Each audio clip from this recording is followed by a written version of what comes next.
جو سرکاری ملازم ریڈ لائن کراس کرے گا اپنے سرکاری فرائض کے اندر، جو سرکاری ملازم جھوٹے انتقامی مقدمات کو فالو کرے گا، انشاءاللہ تعالی جب یہ حکومت جائے گی تو ایک کمیشن قائم کیا جائے گا، اور وہ کمیشن ایسے افسروں سے پاکستان کی سول سروس کو پاک اور صاف کرے گا جو آئین اور قانون کی بجائے کسی سیاسی جماعت کا اعلی کار بن کے جھوٹے اور انتقامی مقدمات بناتے ہیں۔ تو میں امید رکھتا ہوں، چاہے وہ پاکستان ایڈمنسٹریٹو سروس ہے، چاہے وہ پروونشل مینجمنٹ سروس ہے، چاہے وہ پولیس سروس آف پاکستان ہے، چاہے وہ کوئی حکومت پاکستان کا کیڈر ہے یا ایکسٹرا کیڈر، ایکس کیڈر جو پوسٹیں ہوتی ہیں، کوئی بھی سرکاری ملازم اپنے قانونی مینڈیٹ سے تجاوز نہیں کرے گا، اور جو افسران ایسا کریں گے ہمارا یہ وعدہ ہے کہ انشاءاللہ تعالی ایسے سیاسی ملازموں کو قانون کے مطابق کارروائی کر کے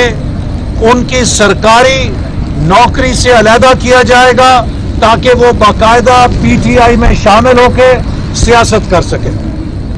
ایسے لوگوں کو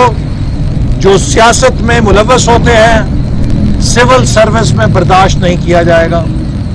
اور باقاعدہ قانون کے تقاضے پورے کر کے، جیسے میں نے کہا کہ ان سے ایسی کالی بھیڑوں سے پاکستان کی سول سروس کو صاف کر کے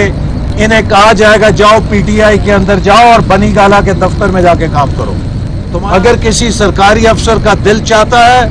تو وہ استعفیٰ دے اور آ کے الیکشن لڑے، وہ سیاست کرے، اسے ہم خوش آمدید کہیں گے، لیکن یہ نہیں ہوگا کہ ڈی سی ایس پی کی کرسی بھی ہو، سیکٹری کی کرسی بھی ہو، اینٹی کرپشن کے ڈی جی کی کرسی بھی ہو اور آپ سیاست کریں، یہ کام نہیں چلے گا۔ مسلم لیگ نون کے مرکزی سیکریٹریٹ میں ان انتقامی کارروائیوں کی مانیٹرنگ کے لیے سیل قائم کر دیا ہے۔ میں تمام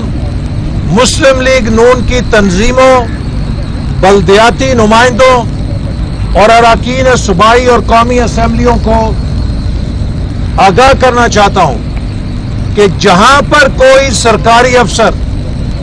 اپنی پیشہ وارانہ ڈیوٹی سے تجاوز کرتا ہوا پی ٹی آئی کا اہلکار بن کے یا عمران خان کا ذاتی ملازم بن کے کسی قسم کی انتقامی کارروائی کرتا ہے تو اس کی تفصیل اور اس کا ثبوت مسلم لیگ نون کے مرکزی سیکریٹریٹ 180H ماڈل ٹاؤن میں بھیجیں۔